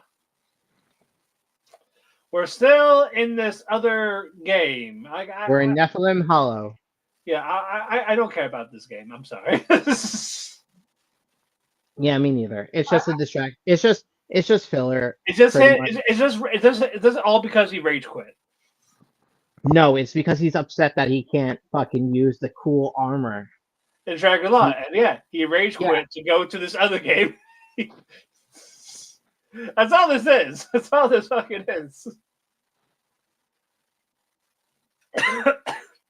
I'm just like, just go back to Shangri-La. Give me my buddy. Give me everyone else. Give me all the other characters. Yes. I don't care about this half Gundam, whatever you want to call it. Is he done? Or is there another episode of this side game? I think there's one more because we're still in the fight with fucking basically this episode starts with the fight between Sunraku and Rust. He loses, learns more about this character, says, hey, you know what? I'm gonna make a new fucking Nephilim, and I'm gonna challenge you to a rematch tomorrow. Because I sort of am at a huge disadvantage since I haven't played for 3 months. This is only the second fight since I've been back. He needs prep time. He needs prep time, which he gets. He makes a new mech. He explains how the game works, and the story, and then the fight starts. And it ends with the fight Sunraku taking off one of the arms of Russ Nephilim.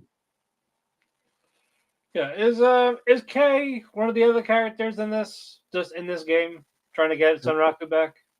Who? The trap one. Kay? Oikatsu? No, he's not in this. Okay. I was gonna say, yeah, just imagine it's just him playing that game. Like, I know where you are, Sunraku. Come back to the game. Do it. Right the fuck now. Move on. Rama half. That fucking guy. That one fucking guy. That charlatan, madman, whatever you want to call him. I call him a prick. Yeah. Him and the girl killed like 100 people, right? Yes. I mean, they didn't. Yeah, because they're like kicking all these people with their fucking ice blades. Yeah, fucking Azusa, I think, no, or Mikado. That's the girl's name, Mikado. Whatever. Yeah, one of them takes Akane's piggy, takes Ryoga. Yeah. Hey, his name is Charlotte now, and I'm going to keep it. It's mine. It's cute. And Akane's like, "Oh, the fuck you are." Like you're not taking my pig. It's my pig. Wait, did this episode start the ice skating arc, or did that start last episode? This starts. Okay, yeah. So they're at the ice skating ring. Yeah, last week was the last Black Rose, the dance thing. Yeah. Gymnastics. This week they start off in an ice skating ring. Ranma and fucking Ryota have no fucking clue what they're doing. Fucking they meet these two super strong ice skaters who Yeah, can as fight. Azusa is the girl, Yeah. and takes Ryoga as the pig. Say, hey, she's cute. I want it. It's mine. And fucking her dad's part of that. Now, be nice. Don't take cute things that don't belong to you, you fucking crazy bitch. Exactly. Yeah, Mikado. And fucking Mikado gets into the little thing with Ranma. Fucking kisses Ranma. Female Rama or He's a female female Rama. Ranma. And it's like, Rama hey, gets you want to fight? Let's go. You can't beat me.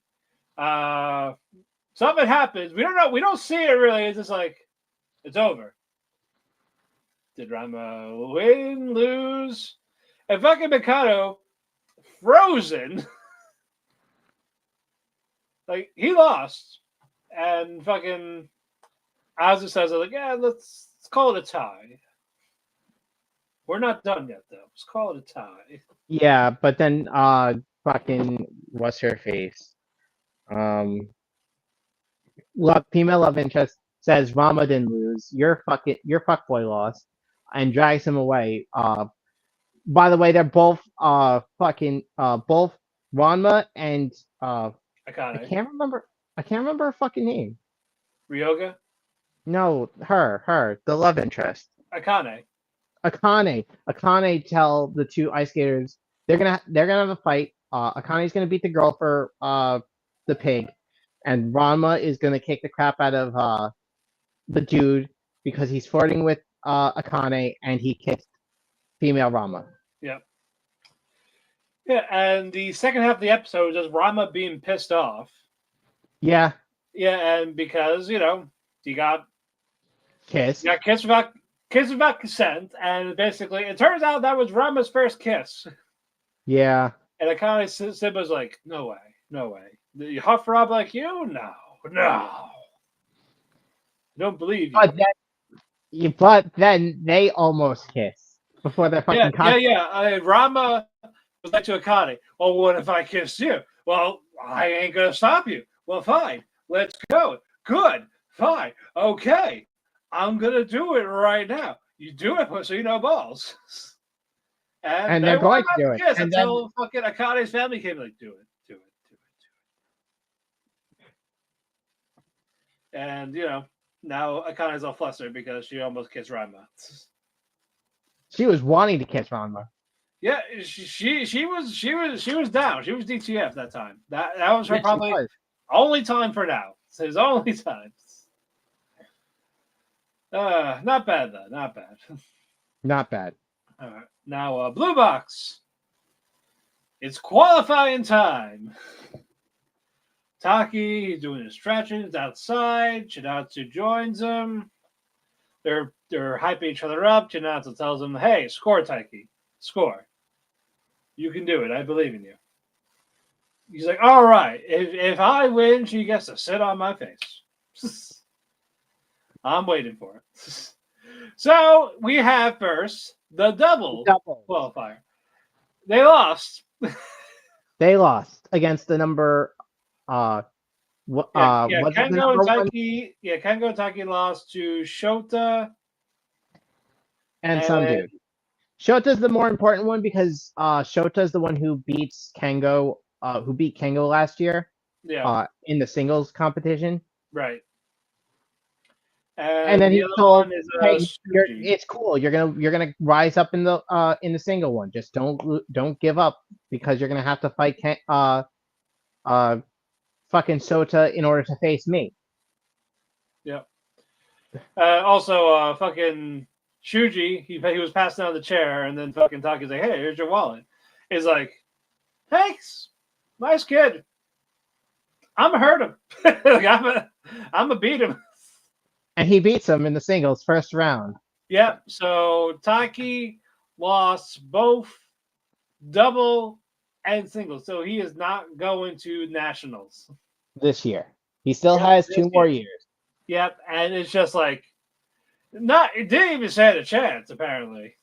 Yeah, he's not that great at this point in time. Yeah, he gets better, right? You read it. You read the manga. Yeah, he gets better.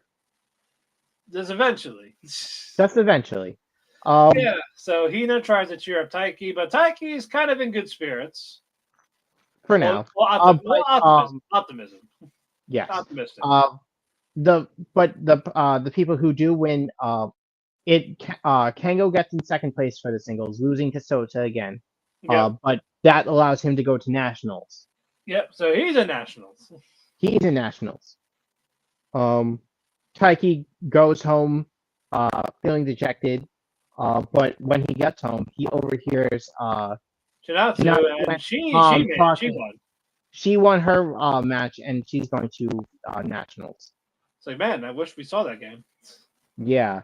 But not wanting to like ruin their mood, he goes for a run. Yep. So I'm sure she's gonna find out next week or tomorrow, this week, whichever. She's gonna find out. Whichever. Yeah. But the next episode. Next episode. Now moving on, Dan to Dan. Oh man, this is gonna be a great. Ira is still mad at Momo, after saving her. It's like, well, no, she's not mad at her. She just thinks she's a demon. Yeah, it's like there's no way in hell your grandma is that fucking hot. Yeah. And then the grandma's like, she's nice. I like her. Mama, why can't you be like her? Why do you have to be such a demon? Why do you have to be such a demon? And Mom was like, you're not helping. And they're fucking slurping soba noodles while yelling at each other. Yeah. I'm like, okay, sure. Why not? Why not? Ira then leaves, but thanks Taiki, or not Taiki, I'm fucking Okaru, yeah. Yeah, Okarun before she leaves. But this gives the opportunity for the greatest baseball swing or pitch in the history of fucking anime. Turbo Granny is gonna play baseball with Okarun's ball. Yep. While Granny is going to swing it out of the park. Yep. Turbo Granny does a Turbo Granny curveball. And Okarun's got one ball back. Now Momo's like, I can gobble at least one now. Yep. I can fit one now. But Granny says, don't worry, that was out and it and a little to the that was in and a little to the up. Yeah. I forgot how she's words it, but she basically says, don't worry, I'm gonna hit on the next one. Yep, I'm gonna hit the next one. You'll be one ball forever. Yep. Next day, school, Okarun tells Momo, like, hey, I can't hang up for lunch. I got a project to do. Of course, it was never a project. It turns out it was never a project. It was technically a project on himself. Yeah, doing the One Punch Man workout. Yes. He basically lies to her saying, hey, I'm not gonna be like able to hang out more a lot because I have a big project coming up. Big project is he's gonna like exercise so he can be stronger to protect her. Ira fucking finds him and starts making on him. Yeah, like he tries to kiss him. Yeah. And I love you. I know she's got a spell on you or something like that. I'll free you. Okarun's like, I want none of that. I like Miss Ayase. It doesn't say that, but we know what it means. But yeah, tries to get her to go away, but of course, it's not a high school romance without the guy falling on top of the girl. And Momo understanding. Momo sees it, and she's like, oh, they're fucking. Doesn't want to talk to him. Well, yeah, Momo is quick with the temper. Yep. Like, holy shit. But doesn't talk. But, weird shit happens again. More aliens. Yeah, we're going to aliens now. And we got the best beatboxing Mr. Mantis Shrimp, whatever you want to call it. He was beatboxing. He was getting ready to go. Like, I Yeah, was like, yeah. I was like, you know, I don't know this guy, but I fucking like him. Let's go. I'm happy for. And of course, we get those rapey aliens, Rokuro. the fucking what are they called? Fuck, I don't remember. Serpo or something like that. Whatever they're Yeah, called. Surfos. The Surfos. Yep. We want Okaru now. We want his dong. We want his banana. We want banana. And fucking Ira, that's Ira, turning into the acrobatic Silky with her Yep. power. She Saying, she gets to control her hair. She's got strong legs. She can kick the shit out of things. I'm like, what the fuck? Love it. Can't wait. It's great. This is going to be a good couple of episodes coming up. Is Dandadan a 2 core? What? Is the Dandadan a 2 core? No, it's one. What? Why are they showing Gigi then? I don't think he's going to make it in this season. Yeah, probably near the end, and they'll probably announce season 2 once this is over. Hopefully. Yeah, there's no way. There's no way they can't. Yeah, because this arc is going to be a couple or this battle is going to be a couple episodes. It's a, I think it's a 3-parter. It's yeah, like I was saying we got like 4 episodes left. yeah, 5. Sorry, 5. I think 4 to 5. Either way, they're going to be good episodes, and it's going to end with the greatest misunderstanding of all fucking time. oh man, I can't wait. Moving on, we got 3 more. Orb. This was great. This was a good episode. Yeah, we get more on Pius's backstory, and we go next day. He tells Bedelia, Oxy, and Yolenta, like, all right, I will give you the Access. archive. Yep, I will give you access to that, but you have to do something for me. Your guy with the eyes. You got to tell me, like, can he see Venus in full? It is supposed to be tonight. I need to prove this one theory.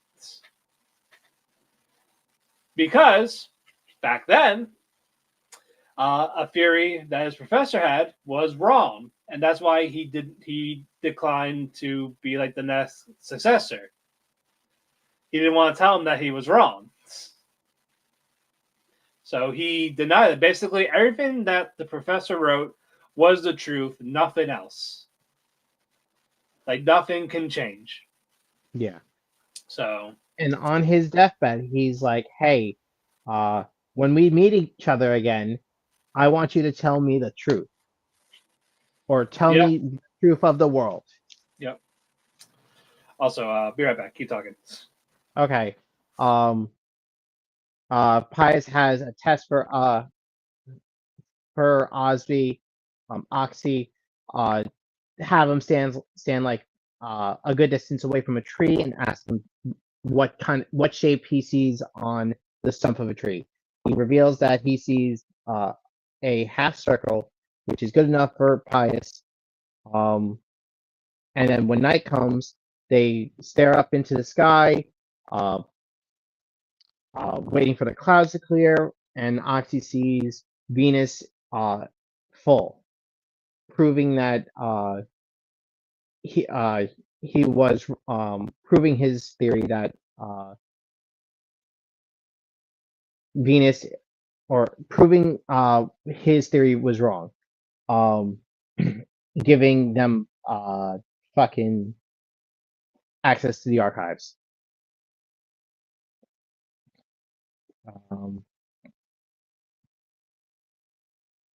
Giving the key after he gives the key to the group, they all leave him because he wants to be left alone.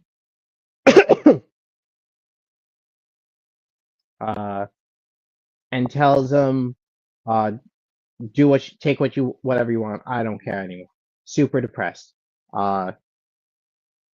As the group goes to the archives, they find what they need. Oxy orders, not Oxy, the, what's his name? The blonde, tells Oxy, you're going to be the one to move all the shit in the lab. Yolanta as much as like I don't want to involve you in this because like we're gonna be fucking heretics. So like if we do get caught and killed, you just pretend you don't know nothing. Yolanda understands. Um, and uh, they he leaves. Oxy and Yolanta, however, talk a bit. And I forget what they're talking about. I'll ask him what it is when we get back. But going back to Pius, he realizing the truth, um, he talks to Cosmos to his old teacher, explaining, "I have found the truth," uh, and falls to the ground, dying, saying, "This is the truth of the world." Um, and that's pretty much it for the episode.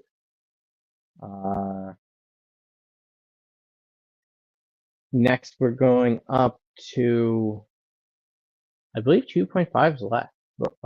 The last one before the actual main. Let me just check. Servant Ron. Tower, gosh, I know. Yeah.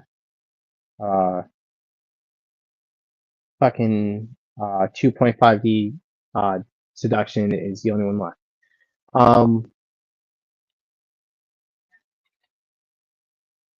Starting off, we're starting back up with the we're going back to Arya's dad in his studio working on the new chapter of Lilial Gaiden. When he gets a and he like asks where he hears from his assistants about the cosplayers cosplaying the Sky Brigade. He gets to finally see of them and realizes that his daughter is there. How much she looks like her mom. Oh, Matt's back. What are we Hey, talking about? I finished Orb and went on to 2.5. Okay. Yeah. I want to talk about Orba real quick before you do. Yeah, go for it. No, okay. I loved how they did Pius's death. Yeah. Like just seeing the truth, like as his final thing, like you could finally tell him, and it shows like like science and all this, it always changes. It's always going to be stuff like it's not every theory is set in stone. You're always going to find people to break those theories or find a different way to get to those theories, and that's why I like about how they basically he came to that conclusion at the very end. Yeah. But no, I can't wait. And like, it sucks that Yolanta's going to be gone. But like, no, she's going to stick around. Yeah. What was the last thing she was talking about with Oxy with? I forgot what that was. The whole writing thing. Yeah. I think she was going to offer to help him to teach him how to write and read and stuff. Yeah, and basically, Oxy. I love the conversation. Like, what is it about reading and writing to you? Like, what is it to you? It's like miracles. It's like yeah. all that. I fucking love that. The people in the future are going to like look down on us being stupid with our fucking geocentric ideas and be like, "Huh, look at these idiots." Thinking so small-mindedly when the or what we know now is going to be nothing compared to what they learn in the future. Yeah. Like we are basically they're basically that stepping stone. Yes. But no. Okay. Where were we with 2.5? I just started with talking about how Arya's dad He showed up. saw the picture of Arya and realized it was her because of how much she looks like her mother. Yep. When And she was her age.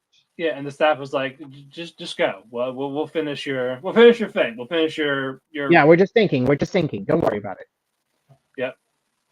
So he goes there, and then he sees them when he gets there, but he doesn't really say anything.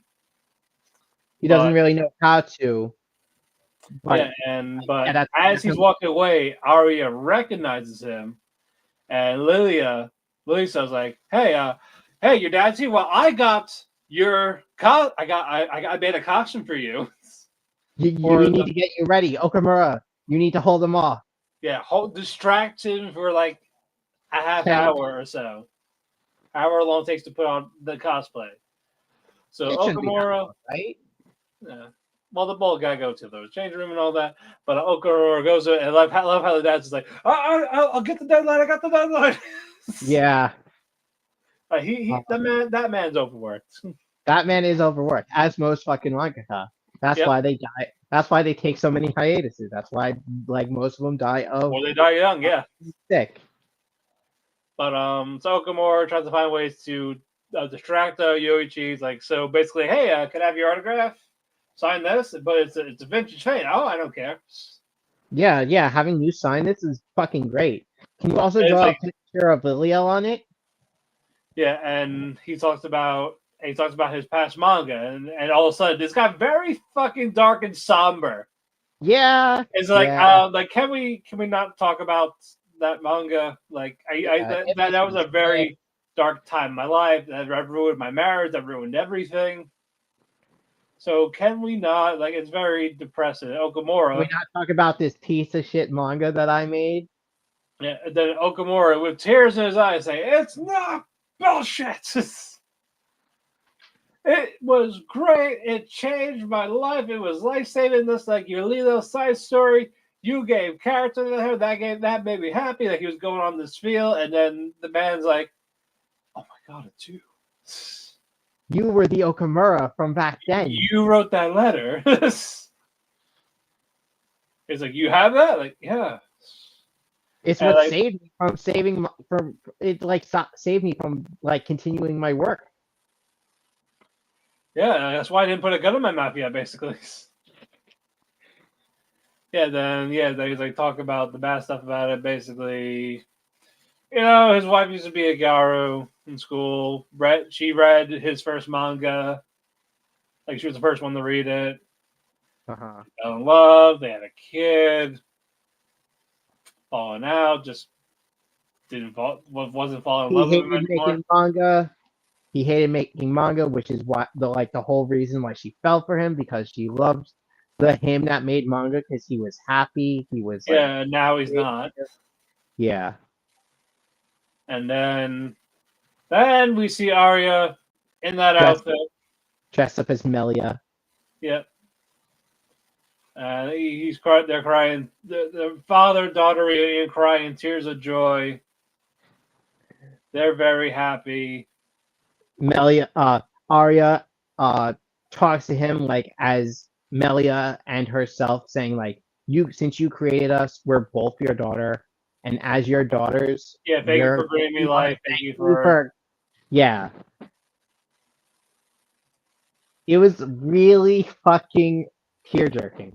I was like, I did not come here for these emotions. I came for the ecchi cosplay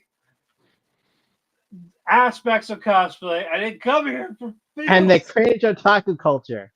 Yes, the cringe of otaku culture. Weeaboo or whatever that fucking hell the boss was. I came for all of that, and this happens, and I'm like, oh my god, no. But the con event's over. He signs their stuff.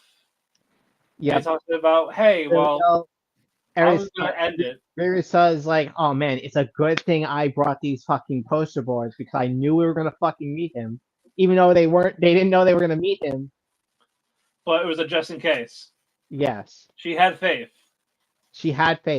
And she's like, oh, by the way, while you're all here, I was actually going to end a little side story.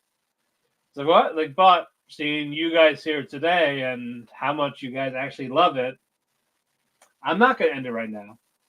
So basically, I'm going to keep going until they fire me. Who cares if they fire me, though? Yeah, like, we're not, like, bleeding money. We're doing okay. Yeah, and I really don't mess with deadlines, but if I miss it, I'm not going to be upset anymore. Mm-hmm. And Arya says, oh yeah, by the way, there's one thing Mom wanted me to tell you. Let me be the first one to read your next series. I was like, oh, damn it. They're totally gonna get back together. They I hope they do. I do too. Especially, well, hopefully, like near the end. I hope they're not done. Like, hope we don't. That's not the last of that. Well, the whole reason like they separated was because of like his negative outlook on his work. But like since he's now gaining Right. back this positive outlook, like maybe, hopefully, Maybe he'll come back with that manga. yeah. But you ready for the main event? I'm ready for the main event. ReZero. Because, the first half is over until February. That's why we're giving it to it now. Picked up where left off. The speech happened, and now they need a game plan. Like how they're going to basically get rid of the witches, who is best suited to fight each witch. Well, cult member. It's not the cult actual. member. Well, sorry. Yeah, like who's going to fight? Before that, though. Wilhelm Subaru, has a conversation with Wilhelm. Yeah, Wilhelm. So I talk about basically, he all he talks about is his dead wife. Well, not just it, but he basically. But no, it was more about Reinhard. Yes, basically explains that those guys who took out who fought Garfield and them they are reincarnated dead or reanimated dead bodies of great warriors. One of them is I forgot his fucking name, but he's a dude with a fucking 8 arms and a huge sword. The other one's his dead wife. Yep. And so basically, let me fight her. and don't tell Reinhardt because essentially Reinhardt's the reason why his wife died. That's the reason why he was so distant to him and so like harsh on him. He's like I don't hold a grudge against him anymore or anything. Yeah, because what happened was with divine protections of great swordsmen, they're passed on randomly throughout the bloodline. When Reinhardt got his was in the middle of the battle with the White Whale, and his wife lost it during that fight, and that's why she was killed. Yep. Yeah, so basically she died while protecting him. Well, no, she didn't die while protecting him. She died without like losing her power. Right. Okay, that's fair. All right, better way to word it. Yeah. But like there's like no grudge though, but like more guilt. I guess survivor's guilt. And he doesn't want to put that on Reinhardt. Yeah, which is fair. But Subaru, it's paying Crush a visit. Check up on her. Hey, how you doing? You doing okay? I'm sort of fucked up in a lot of ways. Yeah, Felix still cannot heal her. But something happens when Subaru placed a hand on her to basically give like that comfort type of thing. He felt a excruciating amount of pain. And took the black dragon blood that's corrupting her. Yeah, but a little bit, but then he does it again. Now he has it. Yeah. While she's kind of cured. Yeah, the only place she has still indisposed. But yeah, still indisposed. She can't fight. Which is a Subaru luck. Yep. Then they go. The rest of it, but she is like, no, don't do that. You still have a battle to fight. If we lose you, we're fucked. Yep. And then basically they're like, okay, well, Garfield, you and the other person is going to fight Lust. I bet you want payback for what they did to, the other ones. Yeah, the little kitten. Yeah, the cat girl. It's Garfield and Wilhelm. They're going there. Garfield and Wilhelm are going to fight Lust and the reanimated corpses. Yep. Julius is going to fight Gluttony. With Priscilla. No, not Priscilla. No, I thought it was just himself. Was it? Yeah, Anastasia's staying behind. Yeah. Where's Al going?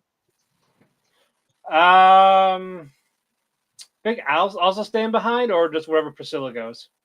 I know Felix and Priscilla are staying behind. Yeah, because Felix has to stay behind for Cruz. the other person. Yep. Um, the wolf. Oh no! It's the wolf dude. The wolf dude's going with um, Julius. yeah. Okay. Yeah, Priscilla and Al and the Bard. I think they're just gonna go around town. No, they're going to fight Wrath Okay. Yeah, that's right. They're fighting Wrath.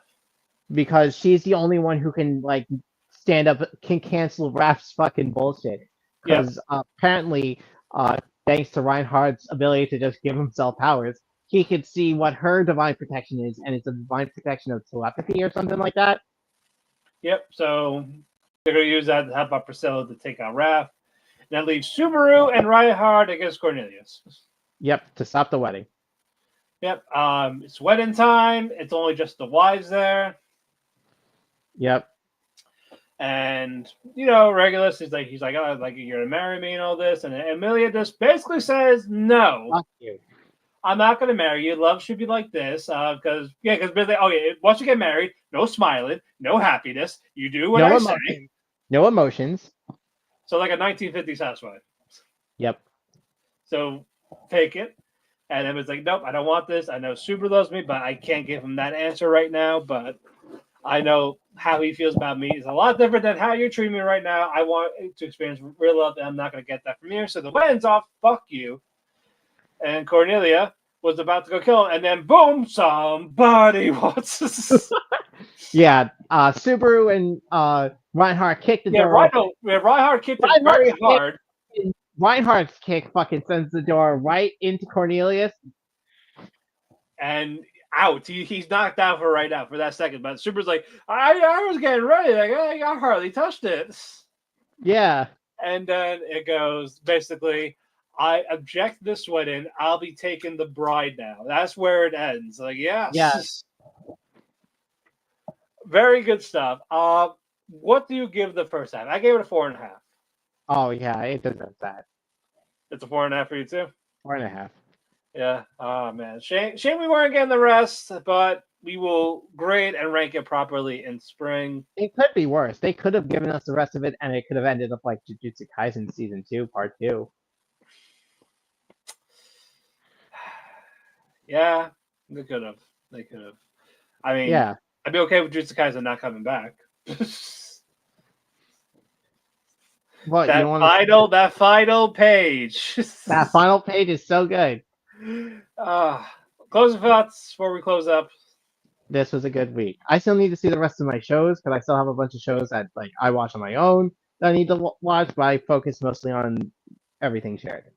Yep. We'll be back next week with that. The cafe is closed. You can follow me on Twitter, DamianPhoenix12. Follow me on Instagram at House Husband Cosplay. Follow Otalku Cafe on various platforms, whether that be Facebook, Twitter. Let's see, Facebook, Twitter, the Instagram. We're on the Twitch. We're all these places. And just check us out wherever you listen to your podcast, whether it be the Spotify, the Amazon, the Apple Music, the iHeartRadio, YouTube. You can watch the video replay or the audio replay on YouTube as well. We want to also follow Chris at Chris Zephyr, CRYSCEPHYR. That's all his social media plugs, whether that's Instagram, Twitter, and that's all you're gonna find him. You ain't gonna find him on Facebook. Don't worry, he's on Facebook. Yeah, I don't use Facebook. Exactly. We want to thank W10 Network, Trash Out Radio, and Dirty Radio for hosting us on their platforms. Follow them on the Facebook, Twitter, YouTube, whether it's W2M Network, Trash Out Media, and then Dirty Radio. We want to thank Sean, who was the editor. Also, happy birthday last week, a couple days ago, actually. That was his birthday, so happy birthday then. We'll be back next Tuesday. Happy Thanksgiving. Happy Black Friday. Enjoy all the food, all the festivities. I know I am as well. Oyasumi and good night. See ya.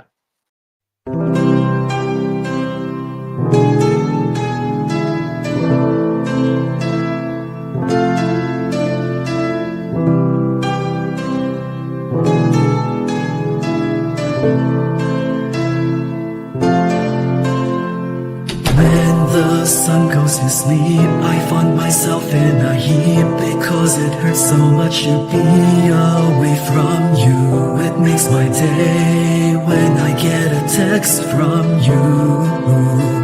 But still I say goodbye again. Let's hope this isn't the last time that I see your face. But hey, it's fine. I know everybody needs a little space.